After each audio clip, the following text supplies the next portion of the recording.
వెంకటేశ్వర స్వామి 7 శనివారాల వ్రతం చేసినా చేయకపోయినా ఆ స్వామి గురించి మనకి క్లుప్తంగా చెప్పే 7 కథలు ఉంటాయి.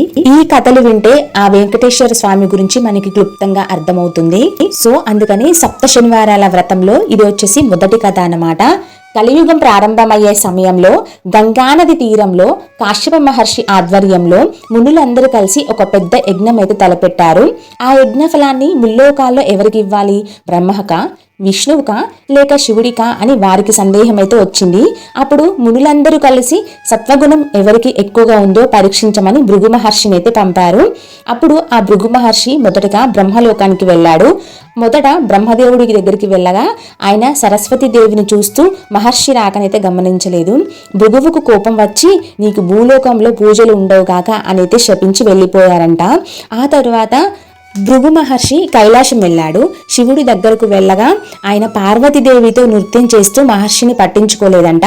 కోపంతో శివుడిని కూడా శపించి వైకుంఠానికైతే బయలుదేరాడు భృగు మహర్షి. భృగు మహర్షి తర్వాత 3వసారి వైకుంఠానికైతే వెళ్ళాడు. అక్కడ విష్ణుమూర్తి లక్ష్మీదేవి ఒడిలో పడుకొని నిద్రిస్తున్నట్లుగా నటిస్తూ మహర్షిని అయితే గమనించలేదు. అప్పుడు భృగు మహర్షికి కోపం వచ్చి నువ్వు కూడా అహంకారివేనా అంటూ కోపంతో విష్ణువు వక్షస్థలంపై గట్టిగా తన్నాడు. కానీ విష్ణుమూర్తి కోపగించుకోకుండా మహర్షి పాదాలను ఒత్తుతూ మహర్షి మీ సుకుమారపైన పాదం నా కఠినమైన వక్షస్థలాన్ని తగిలి నొప్పి పుట్టిందేమో అని మర్యాదపూర్వకంగా అడుగుకుంటూ ఆ పాదాన్ని అయితే చిదిమాడనమాట. ఆ సమయంలోనే భృగుపాదంలో ఉన్న అహంకారం అనే కన్నును నలిపివేశాడు. దీనితో మహర్షికి జ్ఞానోదయం అయ్యి క్షమాపణ కోరాడు. కానీ లక్ష్మీదేవి నివసించే చోటును తన్నినందుకు ఆమె మాత్రం ఆగ్రహించి వైకుంఠం వదిలి భూలోకానికైతే వెళ్లిపోయింది. భూలోకంలోని కరవీరపురం అనే ప్రాంతానికి చేరుకుంది. దీనినే ప్రస్తుతం మనం మహారాష్ట్రలోని కొల్హాపూర్ అని పిలుస్తున్నాము. ఆమెను వెతుక్కుంటూ శ్రీనివాసుడు భూమికి వచ్చాడు. శేషాచల పర్వతాలలో ఒక పుట్టలో తలదాచుకుని ఓం నమో నారాయణాయ అంటూ తపస్సులో మునిగిపోయాడు. ఆహార పానీయాలు లేవు, నిద్ర కూడా లేదు. ఆయన పరిస్థితి చూసి జాలిపడ్డ బ్రహ్మ అలా మహేశ్వరుడు అయిన ఆ శివుడు కూడా ఆవు దూడ రూపాలు ధరించి ఆ ప్రదేశముకు రాజు అయిన చోళరాజు వద్దకైతే చేరుకుంటారు. ఆ ఆవు ప్రతిరోజు అడవికి వెళ్ళినప్పుడు ఆ శ్రీనివాసుడు ఉన్న పుట్టపై పాలధార పోసేది. పాలు రావడం లేదని గమనించిన ఆ గొల్లవాడు ఒకరోజు రహస్యంగా ఆవును అనుసరించాడు. ఆవు పుట్టపై పాలధార పోయడం చూసి ఆగ్రహంతో గొడ్డలి విసిరాడు. ఆ దెబ్బ ఆవుకు తగలకుండా పుట్టలో ఉన్న శ్రీనివాసుడి నుదుటిపై తగిలి రక్తం దారులు కట్టింది. ఆ బాధతో స్వామివారు గొల్లవాడిని శపించి గాయంతో కొండపై తిరుగుతూ ఉన్నాడు. అదే సమయంలో శేషాచలం కొండలపై వరాహస్వామి ఆజ్ఞతో వకులామాత నివసిస్తూ ఉంటుంది. గాయపడిన శ్రీనివాసుడిని చూసి వకులామాత హృదయం ద్రవించిపోయిందన్నమాట. నాయన ఎవరు నువ్వు? నీ నుదుటిపై ఈ గాయం ఏమిటి అని అక్కున చేర్చుకుంటుంది. ఆమెకు స్వామి రూపం చూడగానే తెలియని మాతృత్వం అనేది పొంగుకొస్తుందన్నమాట. ఆయనకు పసరు మందులు పూసి అడవిలో దొరికే కందమూలాలు అలాగే పండ్లు పెట్టి ఆకలైతే తీరుస్తుంది.